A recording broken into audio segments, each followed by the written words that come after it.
Scene 7 of Snow White and the Seven Dwarfs by Jessie Braham White.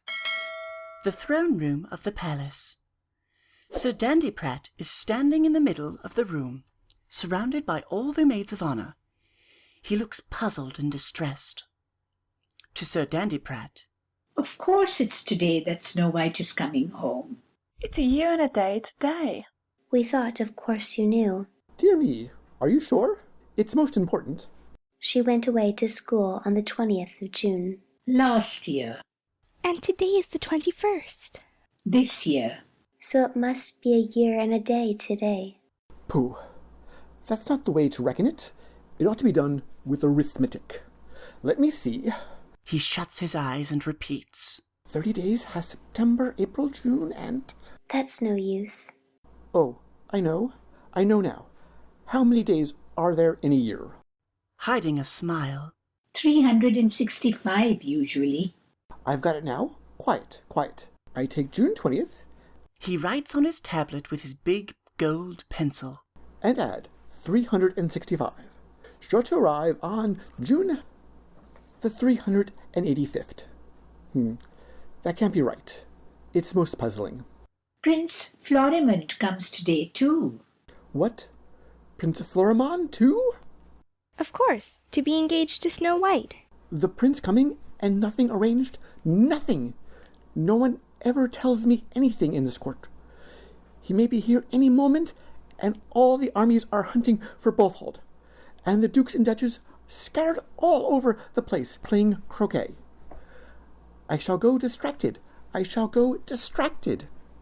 He hurries out onto the terrace, and first turns to the right, then to the left, then to the right again, before he can finally make up his foolish old mind to go to the left, and waddles out of sight. I hope Snow White will come before the prince does. I shall hug her to death. I didn't really believe a year and a day would ever be over. Just think how much she'll know. I hope she'll know more than the Queen. And asks questions the Queen can't answer. Wouldn't that be fun? Oh, let's play that Snow White is coming home. I'll be Snow White. You always want to be Snow White. Ignoring the interruption, to Astelaine. You be the Queen. To Rosalis. You be the Prince. I'll be Sir Dandyprat. Well then, announce the Prince. And she and Rosalis run out onto the terrace, ready to re-enter as Snow White and the Prince, respectively. Wait till I get on the throne. She arranges an imaginary train, then sweeps to the throne and gazes into an imaginary mirror. I think I'm looking particularly handsome today. Any visitors, Sir Dandyprat? As Sir Dandyprat announcing. His Royalty Prince Florimond, Your Majesty. Rosalis enters as the Prince, bowing low in the doorway. Has Princess Snow White come home yet, Your Majesty?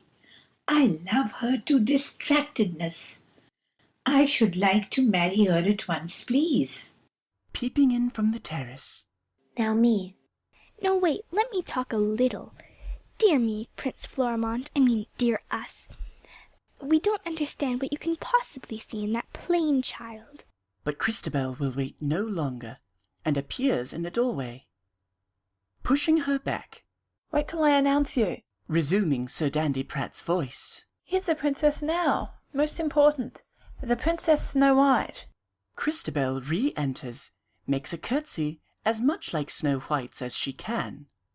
Then going to Prince Rosalis, she says, You ought to speak first. As the prince, kneeling, Snow White, I love you very much. May I kiss your hand? I should be very much obliged. Now I should like to ask the Queen something. Can your Majesty spell hippopotamus? You mustn't be able to. I wasn't going to. Then, as the Queen again, and in a loud whisper, However do you spell it, Sir Dandyprat? I can't think, Your Majesty. You never do. strutting about with puffed-out cheeks. Really, I shall go distracted. I shall go But she has to clap her hand quickly over her mouth, for the real Sir Dandyprat's voice is heard on the terrace, exclaiming, I shall go distracted. And in he bustles, followed by all the dukes and duchesses, whom he hastily arranges in their proper places about the room. The prince is here! The prince is here! We're keeping his highness waiting! Quickly, quickly, my dear dukes and duchesses! Quickly, quickly! A trumpet sounds, and Prince Florimond enters, followed by his pages. The courtiers bow low. I'm sorry to have kept your highness waiting. I'll inform the queen at once that you've arrived. She's been expecting you all the morning. Just a moment, your highness. As he makes for the door, he whispers to Christabel. Where is the queen? Try in front of all the looking glasses. Most disrespectful. You'll drive me distracted. Distracted! He paddles off to find the queen. To Rosalis. Lady Rosalis, has the princess returned? Not yet, your highness, but we expect her every moment.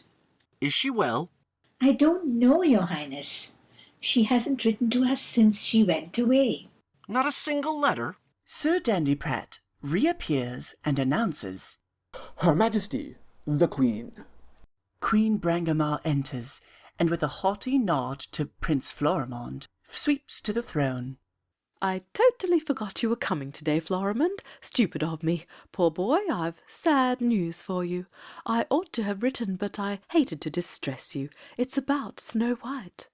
Snow White? I deeply regret to say she is dead. Dead? It happened at boarding school, a few days after she arrived. Snow White. Dead. I sent at least 18 doctors, but it was useless. The prince sinks sobbing on the steps of the throne. Pray don't distress yourself. Everything possible has been done. I built a splendid monument over her grave, a tall gilded shaft surrounded by 4 groups of... Suddenly she sees the stern figure of Berthold. He has been standing silent and unnoticed in the doorway. She cries out. Berthold! Advancing. Yes, Berthold. Berthold, come to punish you. Seize him! Arrest him! Dandyprat, the soldiers! I'm awfully sorry, your majesty, but the soldiers are all out hunting for him. I fear neither your soldiers nor your witchcraft now. No army, no court, no kingdom will be yours when I have told my tale. Don't listen to him! He's mad! I imprisoned him because he was mad! No, for fear that I would reveal your wickedness. But I escaped. I tunnelled under the tower and fled back to the forest to search for Snow White. Last night, in a secret dell, I found... Rising with a cry. You found her? Yes, but she lay in a coffin, all made of shining crystal, as fair as if she were asleep, and guarding her day and night were 7 dwarfs. But she is dead. Yes, and you did the deed. Nonsense. The man is quite mad. Snow White died at boarding school. I made the arrangements myself. With that falsehood on your lips, look. The 7 dwarfs appear on the terrace bearing Snow White's coffin, covered with its pall of flowers. They march slowly into the room, cowering on her throne in an agony of fear. The dwarfs! Merciful stars, what are they bringing? No, no, take it away, take it away! You shall not bring her here, you shall not! Rushing from the throne, the queen hurls herself upon the dwarfs to prevent their setting down the coffin. So sudden is her onslaught that they cannot resist her, and with a crash of crystal it is overturned. With a cry of horror, the dwarfs surround it, and the courtiers crowd about them. For a moment the queen is alone. She seizes the magic mirror that hangs at her girdle, and with trembling lips whispers, Mirror, mirror in my hand, who's the fairest in the land? What the mirror answers will never be known, for hardly has it begun to speak when, with a cry of rage, the queen dashes it into 1,000 pieces on the floor. Suddenly she clasps her hands over her face, sinks to her knees with a moan, and draws her veil close. And now there is a gasp of wonder from the courtiers, and Rosalis' voice cries, Oh, look! Snow White! The group parts, and Snow White, half supported by the dwarfs, is seen to stir. Rushing to her. Snow White, my beloved, she lives! He kneels beside her and raises her head. Oh, it was such a long, sad dream. I dreamed that I was dead. It was all dark and still. I could not move or see. Then just now came a great noise. Was it an earthquake? And this loosened in my throat. Why, see, it's a little piece of apple. Then there was a warm rushing hair. She lays her hand on her breast. And I woke up. Or am I dreaming now? No, there are my dwarfs, and Rostislav and Chrysabel, and... Where am I? With a cry of fear, she struggles to her feet. Ah! This is the palace! The queen will find me! Hide me, brothers, I'm afraid! Pouncing upon the cowering queen. She shall never harm you again, my princess. What shall her punishment be? Let us starve her in the grey tower, as she would have starved my children. If I might suggest, your highness. But the queen, writhing from Berthold's grasp, creeps to Snow White's feet and makes an imploring gesture. Hush, please. I think she wants to speak to me. Yes, to you alone. She wants to speak to me alone. Please let her. Be careful, princess. I am not afraid any more. Leave us for a moment. The others withdraw a little, leaving Snow White and the queen together. Oh, Snow White, my punishment has come. I broke the mirror, and my beauty is gone forever. The mirror? Oh, forgive me. I shall never be jealous of you again, only let me go away where no one can ever see my face. You shall be queen now. Here is the crown. She thrusts it into Snow White's hand. I to be queen? I don't understand. You don't believe me? Then look, but oh, let no one else see. She lifts her veil a little so that Snow White alone can see her face. Oh, how dreadful! Poor Brangomar! I forgive you, I pity you from the bottom of my heart. She turns to the others. Please, let the queen go away unharmed. She wants to go far, far away. Barring the way. Unpunished? Never, your highness. Never, never, never. I beseech you, she will never harm anyone again. I answer for her. I have forgiven her. Let her go. Reluctantly, the courtiers part and make a way for the queen. She kisses the hem of Snow White's dress, and then, her veil drawn close, makes her way toward the door. But just as she reaches the terrace, who should appear there but Witch Hex? She looks very differently now. Instead of her red cloak and pointed hat, she wears a neat black silk dress with a white fichu around her shoulders, and a black bonnet with lavender-coloured flowers. On her arm she carries a basket, in which is an ordinary-sized black cat. The witch, stopping the queen. Highty-tighty, what's all this? The queen, clinging to her. Oh, Witch Hex! Witch Hex! Witch! Don't be frightened, I'm not Witch Hex anymore. I gave up magic for good, and all day before yesterday burned all my charms, shrunk Fiddle down to his natural size. She shows the cat. And retired. Perfectly respectable old lady now. But whatever have you been doing, Brangomar? Oh, Hex, I broke the magic mirror. And turned ugly. I told you you would someday. Well, serves you right. Let's see. She tries to lift the queen's veil, preventing her. Oh, no. Oh, yes. You were fond enough of showing your face before. Turnabout is fair play. She snatches off the veil. The queen has surely turned ugly, but it is a funny kind of ugliness. None of her features have changed except her nose, but that has grown enormous, almost a foot long and very red. Ha ha ha! Oh my stars and garters, what a nose! What a nose! Please don't laugh at her. Oh, Hex, can't you help me? Afraid not. The only way to be beautiful without magic is to be good. Who are all these fine folks? Strutting forward importantly. Allow me to present. Shoo, old turkey cock. Meantime, the queen creeps quietly away on the terrace and is never seen or heard of again. Going to Snow White. You must be Snow White. How did you come alive? I made a poison apple for you. Glad it didn't work, but why didn't it? I think the big greedy bite I took must have stuck in my throat. And just now something happened, and it got juggled out. Glad of it. Always was sorry for you. Who's this nice boy? Oh, Prince Florimond, of course. I can guess why you're here.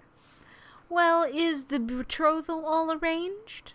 Snow White hangs her head, and the prince blushes furiously. Embarrassed, eh? Well, I don't know of any better use for bold old people than to help shy young people. Where's the ring, young man? Oh, come, I'll wager you've been carrying it about for a year. Shyly, Prince Florimond produces the ring. Your hand, Snow White? Please, do you think I ought to, yet? You see, I didn't get to school to be prepared, and... You're just a dear, sweet little girl, and that's good enough for any man, prince or pauper. Put it on, Florimond. The prince does so. Now, young man, lead her to the throne and crown her properly, and we'll all swear allegiance to our new little queen.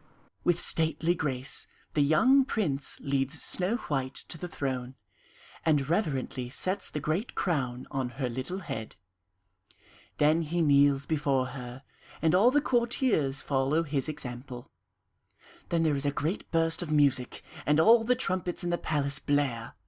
Rising and unsheathing his sword, the prince cries, "Love and homage to our little queen."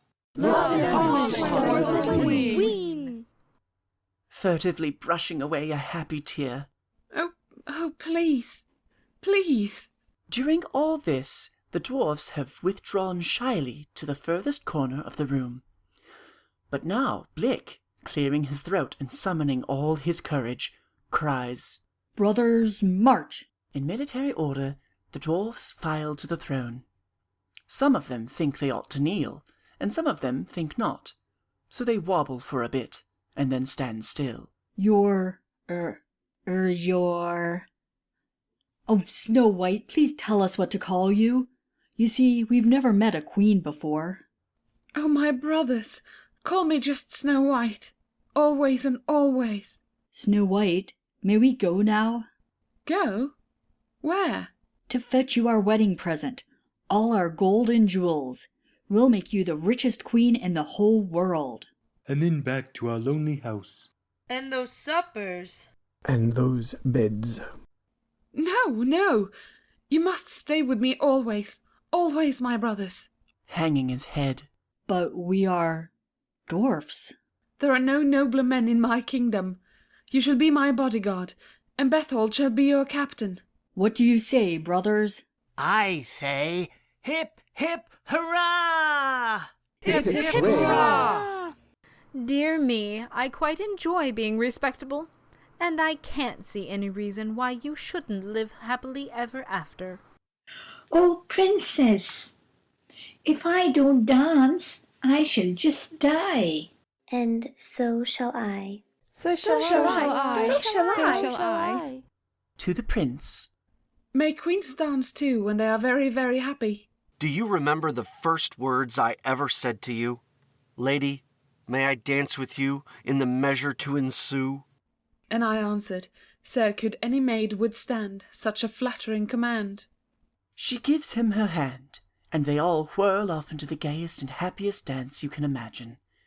Even the dwarfs, who, you remember, never could learn, hopping solemnly for joy as the curtain falls. P.S. Snow White and Prince Florimond did live happily ever after, as the witch had predicted. End of Scene 7. End of Snow White and the Seven Dwarfs by Jessie Braham White.